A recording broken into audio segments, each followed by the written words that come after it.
Amber Heard's presence had already thrown the Cannes Film Festival off balance, yet hardly anyone anticipated how far the intrigue would stretch.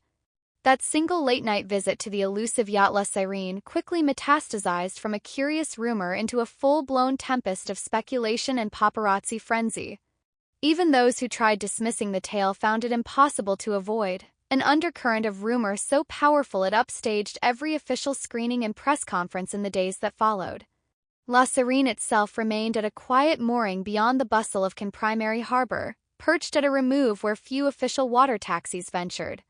Despite the distance, its presence was unmistakable, a pale white hull shimmering under floodlights, a sleek design that suggested unimaginable expense.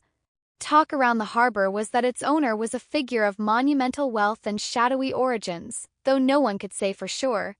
Some insisted he was an energy tycoon, others a secret backer of major cinematic ventures. Normally, a star in Cannes would proceed from hotel to red carpet or from screening to after-party, but Amber Heard had apparently gone off script. She had taken a stealth trip to that mysterious yacht at a near-ghostly hour, something no one else was seen doing. The first murmur started when a local paparazzo caught a series of photos. Amber, wearing casual black leggings and a hoodie, stepping into a small dinghy with a single bodyguard, the nighttime sea reflecting the moonlight around her. The hush of the sea made the scene almost cinematic.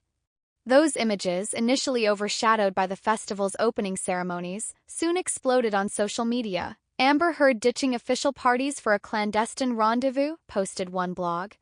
A day later, rumors multiplied. She's meeting a billionaire patron for a hush-hush project, said one entertainment site.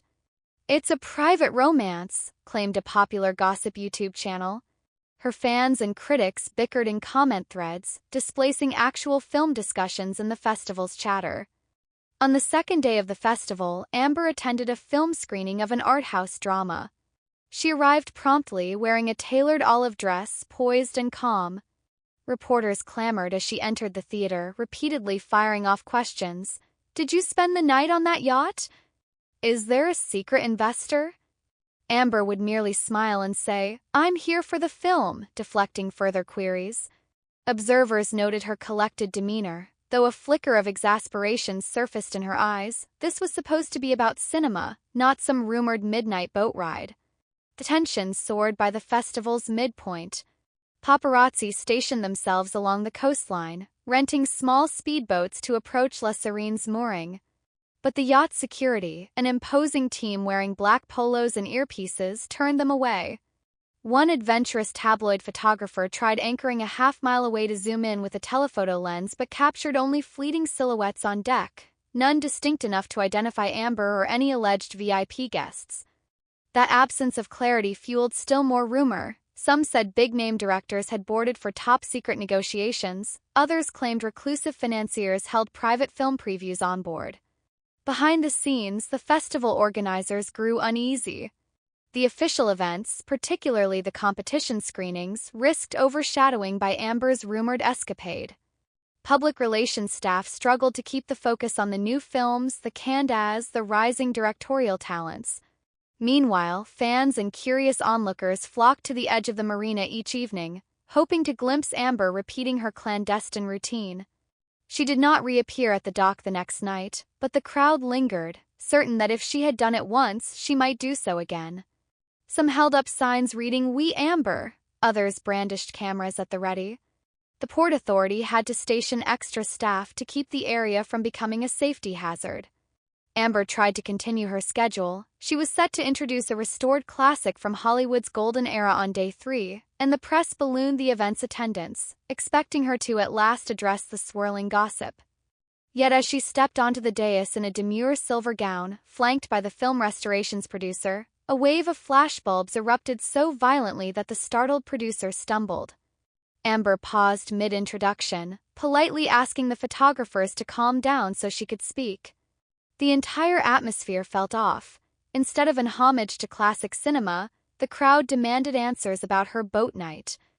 Determined not to yield to tabloid frenzy, Amber pressed on, praising the black-and-white masterpiece's timeless storytelling, her voice unwavering though she could sense the tension.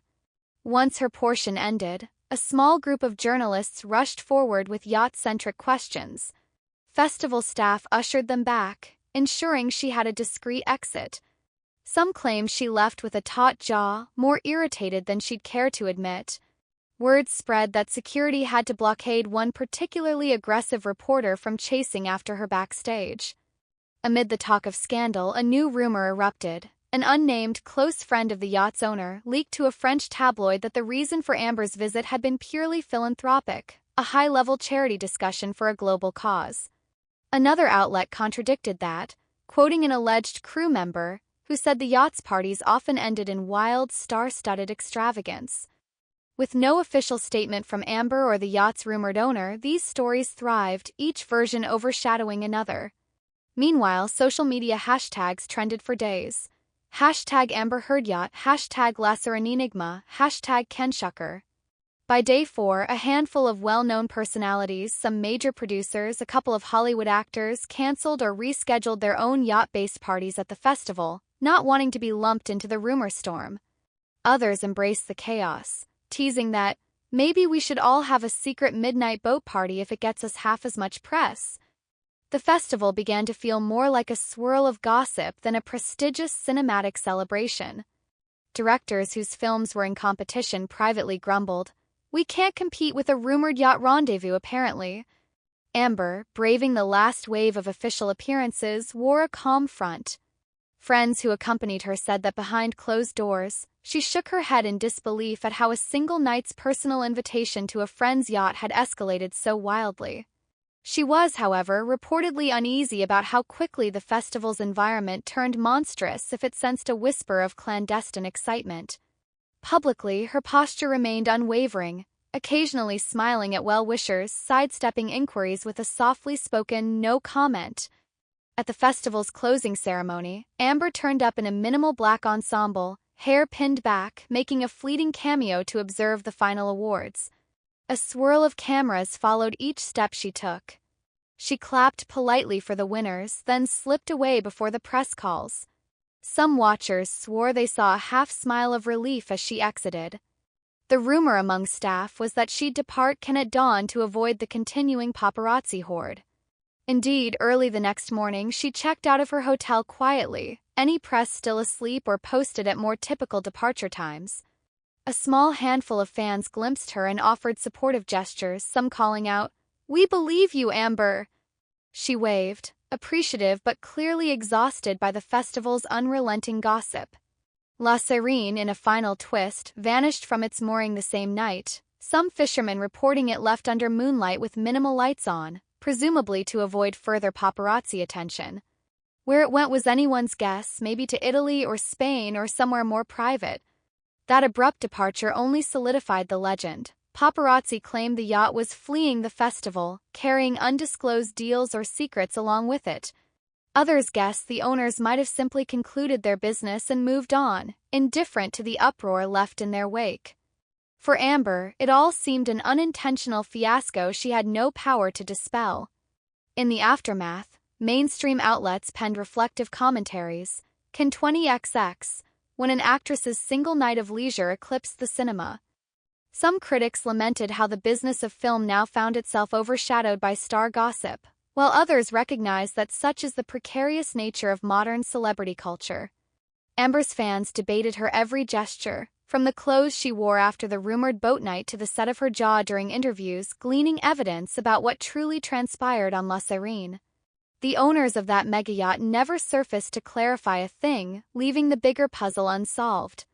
Once Amber returned stateside, she gave a short interview on a minor talk show, insisting the entire fiasco was just overblown rumor. She admitted going to the yacht but repeated that it was a harmless private gathering. No secret deals, no grand romance, everyone's having a field day with guesswork. Skeptics rolled their eyes, while supporters took her statement as final truth. Talk show aired for half an hour, and the conversation quickly shifted to her upcoming roles, overshadowing the scandal. Even so, tabloids kept referencing that incident any time her name popped up in subsequent weeks. In the end, the ephemeral swirl of Cannes moved on, awarding new filmmakers and drumming up buzz for future film releases. But for many who attended or covered that year's festival, the biggest memory overshadowing the actual cinema lineup was Amber Heard's rumored late-night boat escapade. None of the festival's official red carpets or masterful art house films ignited quite the same mania. And so, with no official confession from Amber and no clarifying statement from the yacht's mysterious proprietors, this unverified saga remained etched in festival lore. Depending on whom you asked, it was either a trivial moment whipped into scandal by a hungry press or a genuine glimpse into some unspoken arrangement among powerful figures. Perhaps only Amber, and whoever else stood on La Serene's starlit deck that night, truly knew.